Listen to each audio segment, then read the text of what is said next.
a disclaimer, it is totally financial literacy purpose. Okay, this is a social activity, contributory activity. Okay, it is not a recommendation for any investment, right? I'll just run through with you. All right, this is how the unit trust works. Okay, the unit trust investors, they will pool their money and then they will give it to the unit trust management company. And the fund manager in the unit trust management company will invest into various diversified portfolio. And whatever potential return that was received is returned back to the investor in form of capital gain and distribution. Okay, and your money is in the custody of a trustee. The unit trust management company does not hold your money. All right, the same thing for Sharia unit trust. How does it work? It's the same thing. The unit trust, the money pool from the investors is given again to the unit trust management company, and the fund manager will invest for you. But before investing in Sharia funds, the Sharia advisor will review it.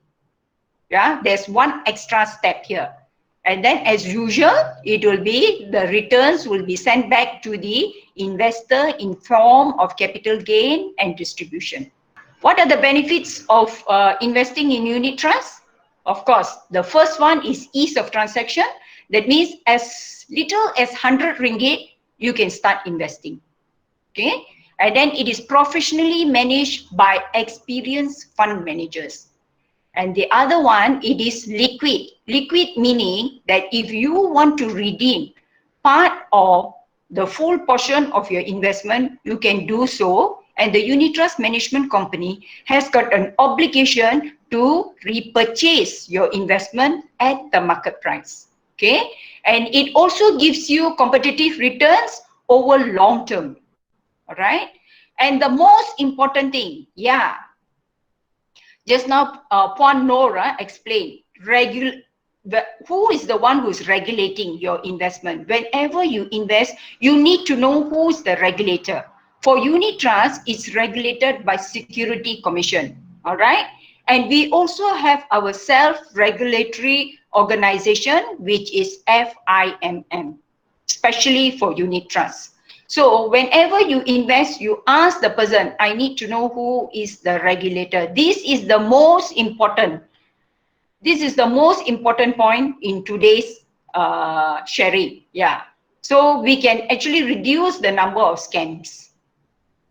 And then there's a wide diversification to minimize risk and volatility, because they invest across many companies, and then they invest across many sectors, many countries, right? So in this way, the risk is minimized, plus the time horizon. The longer you put, the lower the risk will be, all right? And of course, the power of compounding, all right? Why do people put the money to work? Of course, first is to manage your cash flow, and then to hedge against inflation, to grow your money, to leverage in stock market, and for other reasons too. Because some unit trust management company, they actually give this survival clause. So it is like, if it's a joint name, if something happens to the first holder, the second holder gets the money automatically after the necessary documents are presented.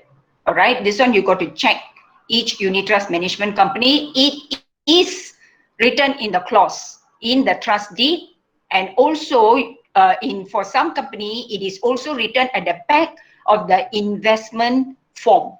So you can look for this clause.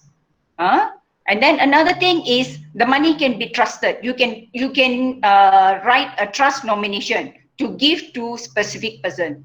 Like if you are putting the money, you are actually investing, and then but you don't want your children to know that you have this amount of money, but when you leave, you want this portion of money to be transferred to your children. Then you can nominate, okay, I want A and B to have equal amount, or I want I want 30%, B will have 70%. all this can be done with trust nomination, and it doesn't go through the estate. Okay, and of course another thing is some unit trust company, they actually offer you complementary insurance. What is this complementary insurance? Is like if you were to invest in the fund, by default you get free insurance. All right, no need to go for medical checkup whatsoever. This is very useful for people. The complementary insurance is very useful for people who cannot be insured anymore. Like say suppose the ladies, young ladies, 40 something, they are already they have breast cancer and they are given critical illness insurance money. So what are they going to do about it? So they can actually look for a good consultant and then draw out a plan, and then they can actually have this complementary insurance. So what if anything happens to the person, the family will get. Okay, the family will get. But terms and condition, there are some terms and condition for the complementary insurance, right? So investing in unit trust has got its own factors. What are the factors? You need to have time horizon. When you invest, you have to invest according to your time horizon. If you're going to use the money within 1 year, then you cannot go to the equity fund. You have to be in money market, which is as good as cash, right? And then of course, risk and return. If you cannot take very high risk, then you have to stay back in the lower risk fund. Every investment has got risk that you have to understand. There is no such thing as I want high return, low risk. It doesn't match. Then time horizon is very, very important. If it is like this one, like if it is for your retirement, it is for 30 years, then good, all right? If it is like you are doing for lifestyle, you want to save for down payment of your house, or to pay off your utang, or to further studies, to do your masters, then you will go to different categories. So time is very, very important here. Education plan is 10 to 15 years. And then pilgrimage, and also for medical emergency, that one, this is actually considered contingency money. The first one is contingency money. So this one, this is the risk. In unit trust, there are only 4 categories. All right, there's money market, fixed income, which is bond, and then you have the equity. The highest is the equity, and then in between these two, bond and equity, is called the balance fund. The balance fund has got 60% of the bond and 40% of the equity, or 70% of the bond and 20% of equity. So this is actually considered hybrid fund. Then, so this is the one, diversification. So if you are actually at say 1 year, then you have to put in funds that are money market, just now that I told you. It will go according to your time horizon and your objective. So if you're putting in equity, then in equity itself, we got a lot of diversification, you know, large cap, medium cap, small cap, okay? And all these are written in the prospectus, okay? And then if you have more than 10 years, then you maybe want to go into global. Maybe you want to go to the ASEAN or Southeast Asia.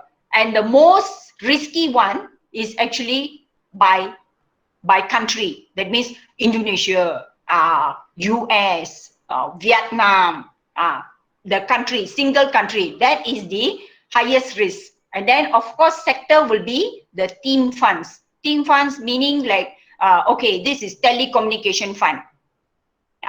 This one is infrastructure fund.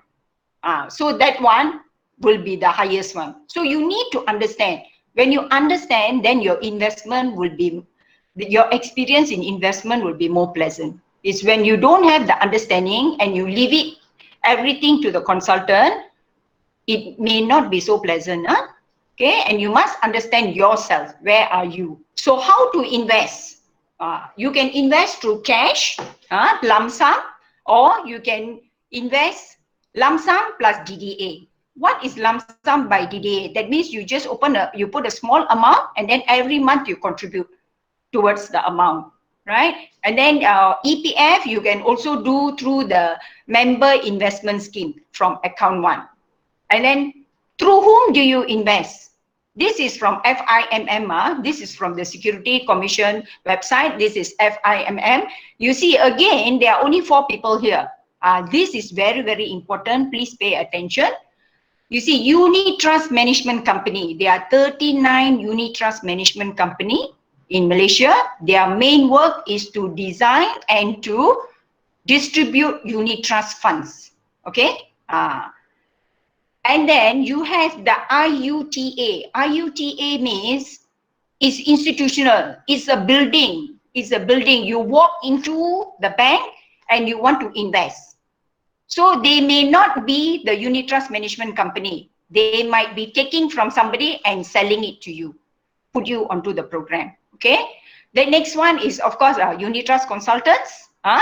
And the last one is the corporate unit trust advisors. They are called the QTA. These are individuals who actually sit for exam and then who comply under Security Commission requirement, and then they are given the license. Every individual who deals with unit trust or PRS must have license. Without license, they cannot deal with unit trust, yeah, and put you on the plan. So how to invest?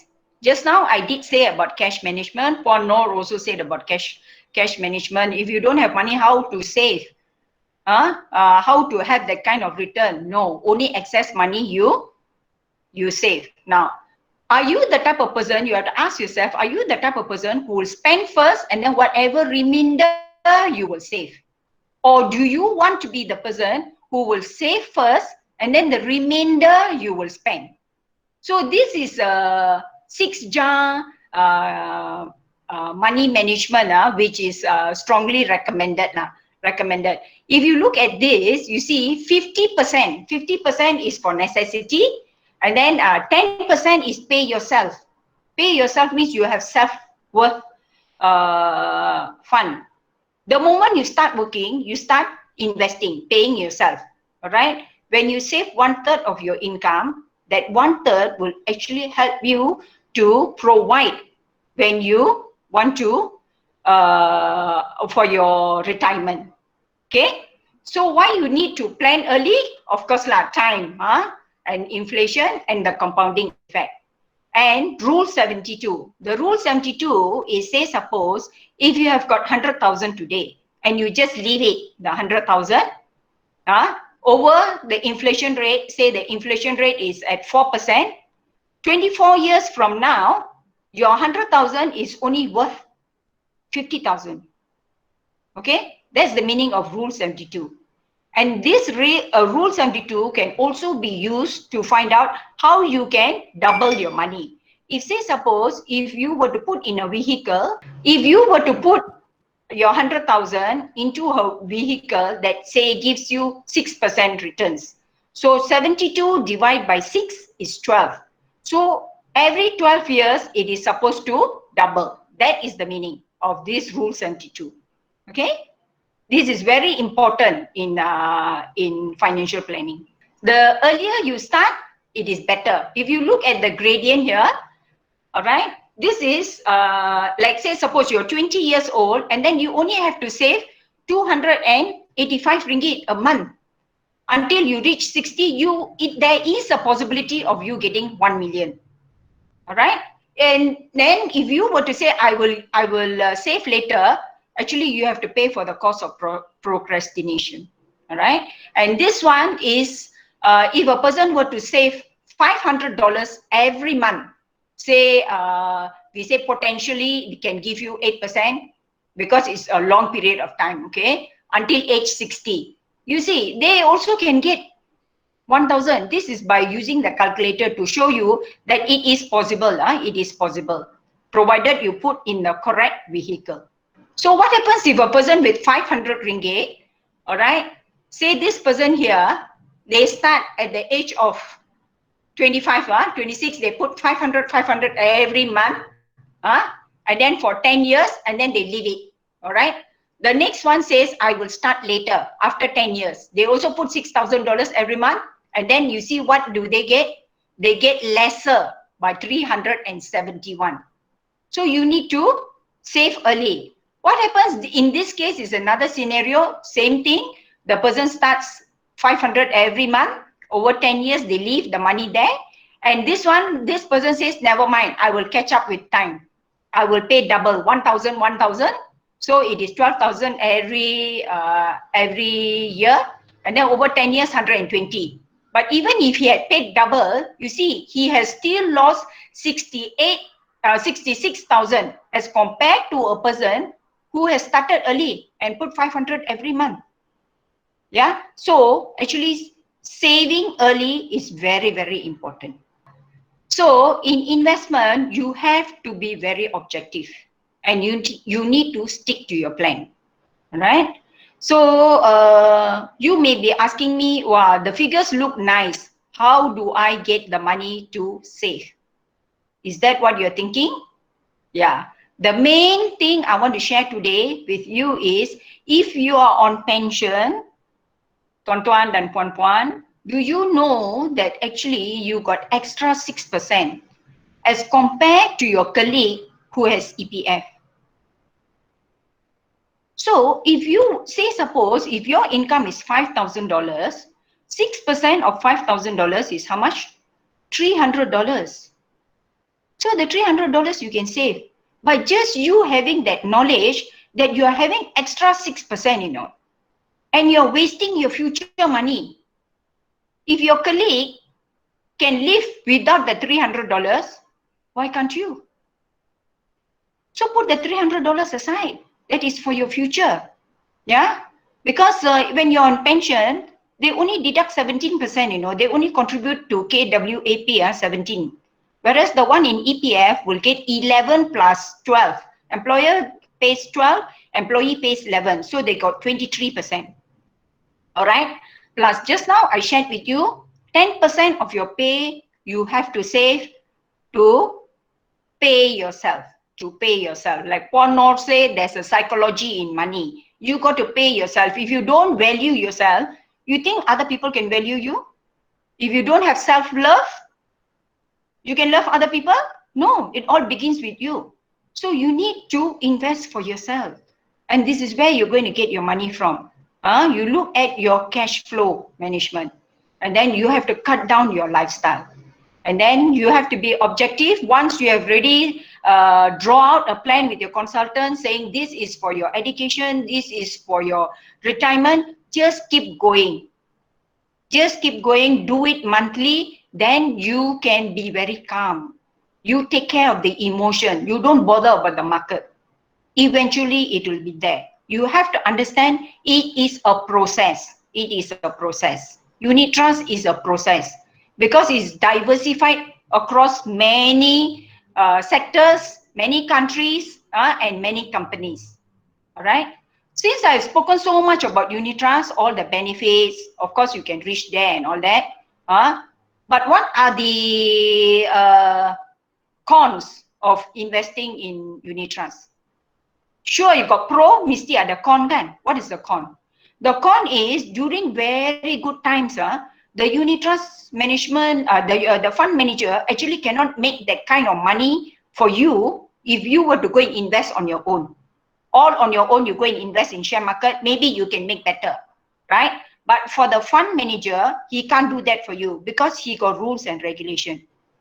He has to follow. He cannot buy more than 10% of a company. Like we all knew that glove companies were doing very, very well. So can the fund manager go and buy all of the glove company to put into the fund? No, he cannot, because there's a rule he cannot invest more than 10%. So in this way, he is actually being limited. So in that way, you will not have the kind of returns that you're looking for. But if you're looking at diversification and you are happy that you are making higher than FD, you are happy that, you know, it is higher than inflation, and you are happy with 8% or more, then unit trust is the way to do it.